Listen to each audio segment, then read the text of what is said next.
Let's begin our discussion with Debbie Almontaser. She's the co-founder of the Yemeni American Merchants Association, which is leading a boycott against the New York Post for its front page condemning Ilhan Omar and her comments. Debbie, good to have you on the Newsmakers. What do you think the New York Post was up to? What were they trying to do with that front page?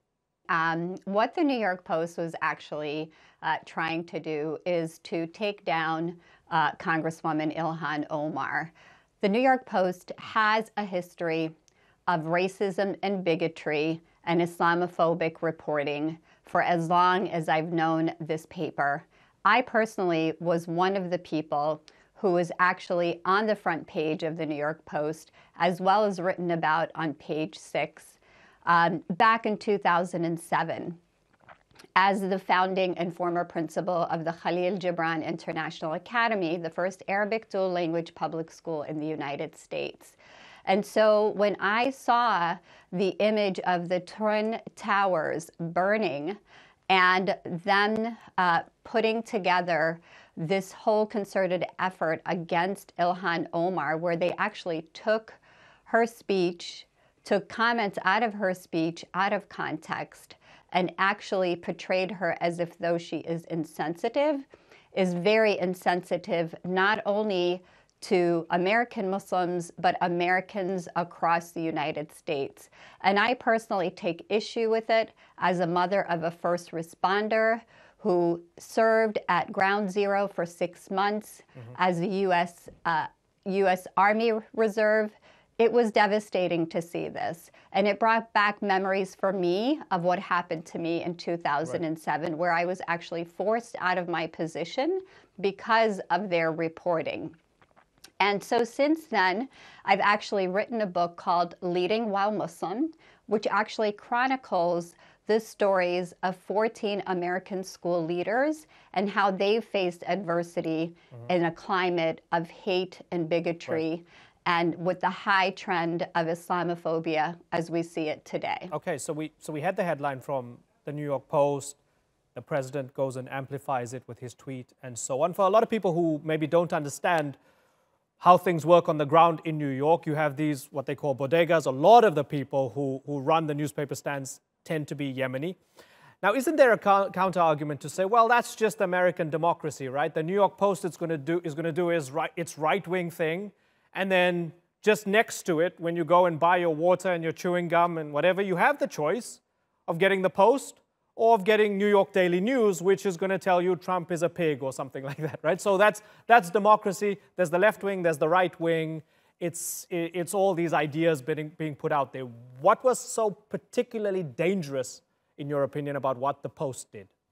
Well, what is particularly dangerous here in this situation is the fact that they are weaponizing September 11th and utilizing it to basically endanger the life of Ilhan Omar, as well as American Muslims and people of color who may look like they are Muslim.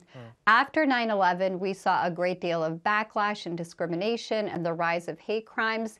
And today, we still see the rise of hate crimes more than ever after a Trump presidency. And so what we see happening here is the endangerment of the lives of Ilhan Omar and American Muslims.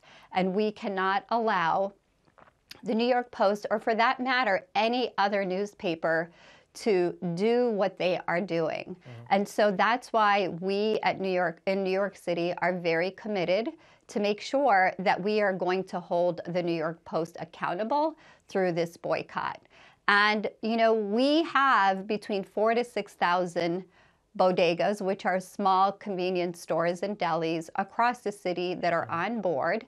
And we are also recruiting other associations that have bodegas and small delis and stores to join us in this effort. In fact, our office right now is getting calls from all over the city asking for the posters to hang in their windows. We even have New York City residents who are saying, I don't own a business, but I want to have a poster in my window to show my neighbors not to buy the New York Post. And so we are going to continue this effort aggressively until we hear back from the New York Post with an apology to Congresswoman Ilhan Omar, to American Muslims, and people of color who've been victimized by this paper. Okay, good to talk to you, Debbie. Debbie Almontaser joining us there from D.C. Let's debate these issues now with lawyer and former Democratic congressional candidate Tahirah Amatul-Wadud and the president of the Conservative Hispanic Leadership Council, Ivan Garcia-Hidalgo. Ivan, you heard what Debbie had to say. She said what the Post did was take Ilhan Omar's comments out of context, weaponize them, and put a target on the backs of people of color, Muslims, and Arabs. I guess you disagree, Ivan. Good afternoon, Imran. Thanks for having me on the show again, and good morning to Tahirah. Look, I think this is a complicated situation. I think she has, Representative Omar has, in her short time in Congress, a very provocative way of addressing issues, to say the least. There are a lot of people, including many in her party, who believe her comments and her tweets are anti-Semitic. I think this is something that she needs to address, and you know, if she's being provocative, then she needs to clear the air. And if she's not being provocative, then I guess all the accusations against her of being anti-Semite are in fact correct. But as far as boycotts, look, I don't believe in boycotts. That's something that left-wing organizations and socialists believe in. So, you know, do what you want. I don't care. I don't believe in boycotts myself, but I think Representative Omar has a lot of problems. Her own party has problems. We just saw Nancy Pelosi at a 60 Minutes interview talk about her and Cortez and mention that, yeah, maybe there's 5 of them in Congress. You know, completely dismissing them and saying that the Democrats are not the Socialist Party. Democrats should be in the middle. So, you know, they're on their own. They're you know, you got to understand they're young. They're trying to be provocative, but I think they need to clarify some positions. Okay, so Tahirah, does she need to be speaking more carefully because she's a congresswoman and be less provocative, or was this a manufactured crisis? It's a manufactured crisis, and it happens all the time to people who are historically marginalized by society. Representative Omar has expressed concepts and ideas that are frequently communicated across many different spectrums of conversation. But of course, she has a target on her back because of her ethnicity as a Black woman, as a Muslim. It's really unfortunate because we talk about having diverse voices at the table. We talk about having diversity in our leadership and those who engage in public service. And then when that diversity is face to face, sometimes we don't like the message that the messenger is conveying. Sometimes we don't like the concept or the idea that those diverse voices are bringing to the table. It's very uncomfortable for the dominant culture. But what we need to do is not ask Representative Omar to clarify or to be less, quote unquote, provocative. What we need to do is to embrace the fact that we have diversity and that the dominant culture needs to recognize and encourage that sort of dialogue, and also to totally embrace proper rules of civil discourse and engagement. Nothing that she has said has warranted the effects of what she is experiencing now. Death threats, attacks, verbal attacks by the president. Let's be real for a second. Nothing she said. That's insane. Okay. Political. Okay, so that is absolutely insane. So Ivan, how can you say that nothing she said? What has she said, Ivan, that has warranted the barrage of death threats that she's got? I'll read her quote. Okay. I mean, I'll read her quote. She says, "For far too long, we have lived with the discomfort of being second-class citizen. And frankly, I'm tired of it. And every single Muslim in this country should be tired of it." Nothing wrong with that. Right. But then she goes on to say, CARE was founded after 9/11 because they recognized that some people did something and that all of us were starting to lose access. I think the attacks on 9/11 is a little bit more than some people did something. If she was just trying to be provocative, like I said in the past. She needs to clear that stuff up. Look, I'm not here, and I'm not a fan of politics of personal destruction. I see how the left plays that every day against my side, against Republican candidates, every single race, every single election. So I'm not a proponent of that. I hate that. I'm one of the guys that you're going to see that will never support that. Okay, so what's the problem? Like I said, she's saying if that is her style, she needs terrible, and the rest of us are paying for it. You're already explaining that you can see where she's coming from. So even if it was not perfectly worded, does it warrant the president correct. I mean, the hey, you know what? situation We're all human. We all make blasting mistakes. her? We are all human. We all make mistakes. Does it warrant the death She needs to threats? come out and say, you know what? I shouldn't have said. Okay. She should have said, I shouldn't have said some people did something, because that was downsizing a tragedy. The biggest tragedy in American history on American soil, where people killed almost 3,000 American citizens. So it's not some people did something. That was very insensitive. It was insulting. It was devastating. Now, death threats, of course not. I get death threats. I get death threats all the time because I'm Hispanic and I'm Republican. I get, so I don't believe in anybody threatening anybody over discourse. Like Tahirah said, we should be able to have conversations, opposing views, and not make it personal, not attack anybody, not try and kill anybody. Of course not. Okay, so I don't support anybody trying to kill anybody. Tahirah, might it be that Nancy Pelosi is not rushing to her defense because Nancy Pelosi thinks that she's wrong? What I think we have is we're experiencing growing pains.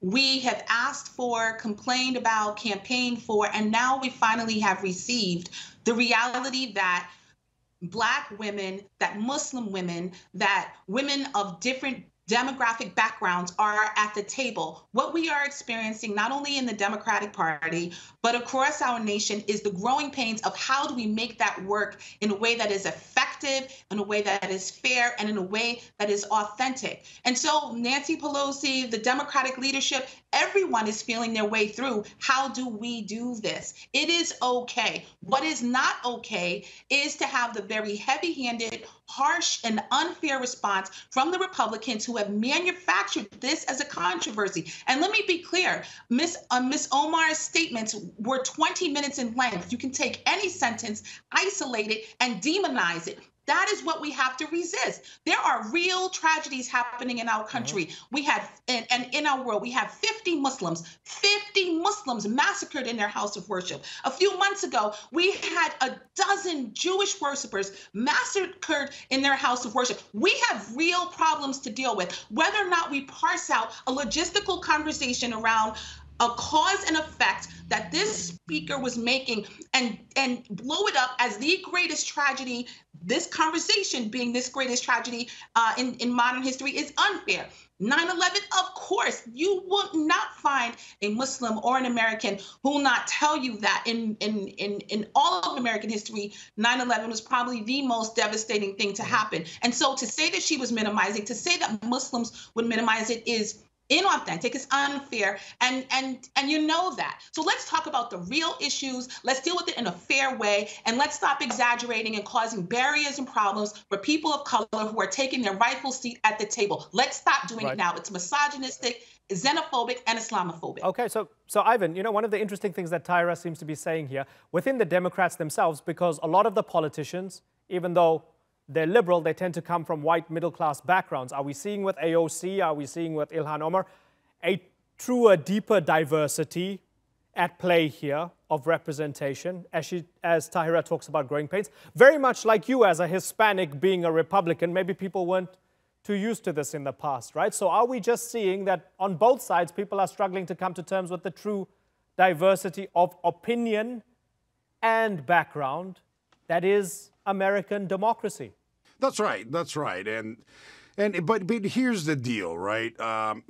Representative Taib from Minnesota said this very correctly. Actually, I think there's one thing I can agree with her when she said the Democratic Party uses minorities.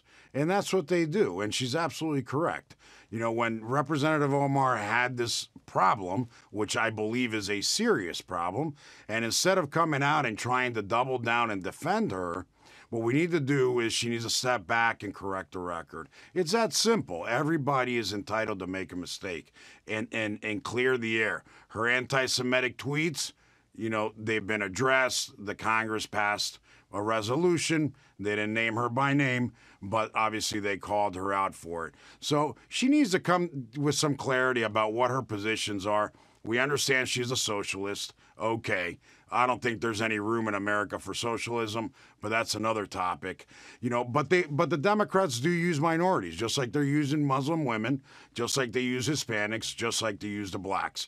And she was absolutely right calling Nancy Pelosi and the Democrats out. And that's something that doesn't happen in the Republican Party. In the Republican Party, we don't care what color, sexual orientation, or religion you are. We look for people that want to uphold the Constitution of the United States, want to make America great again, and want to keep moving this country forward and make it the best country in the history of the world, which it is. So those are very two perspectives, very two positions in American politics, and we see the differences, right? So, you know, back to Representative Omar, I think it's a very sad situation. Our other guest is trying to exonerate her and make apologies about manufacturing. Her lines are there. Her quote is very clear. If she meant something else, she needs to come out and say she meant something else. Tahirah? But until she does that, you know, the impression that everybody has right now is that she not only is a socialist, but she's an anti-Semite. So that's just reality. Tahirah? That's not the impression that everybody has. It is the impression that the Republican Party is promoting. It is the narrative that sells support for the Republican Party. And then this assertion that Ivan makes that the Republican Party takes people where they are and is very welcoming. Please, the Republican Party is lily white. The Republican Party is majority men. Like, stop playing. The Democratic Party is very diverse. Hey, did you see? Did you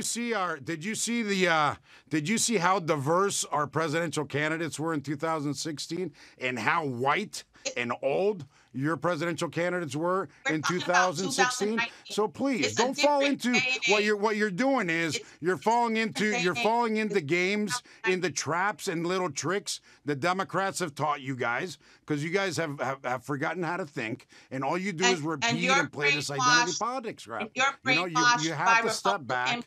You got to learn to step back and speak on facts. Okay, so Ivan, give Tahirah a chance. Tahirah? Speak on what's real. Tahirah? Yes. You're brainwashed by Republican propaganda. It's dangerous. It's insightful. It's inciting violence. I mean, let's also be very direct. Political assassinations, the threats of political assassination are very, very real. Jo Cox, member of Parliament in Britain, assassinated. We're coming on the 3-year anniversary of her death. Gabrielle Giffords, 2011, nearly killed and was ambushed in an attack which killed other elected officials. Women are under attack. In the 1960s, here in the United States of America, political assassinations, assassinations of leaders were par for the course. And I'm very, very concerned that we face that sort of a threat when we have this type of attention, negative attention, and sort of provocative messaging by your president, by the Republican Party against a Black woman who is merely trying to engage in her representation of her constituents and her seat as a member of the U.S. House of Representatives. Okay. Ivan Garcia-Hidalgo and Tahirah Amatul-Wadud, I thank you very much for joining us on the Newsmakers.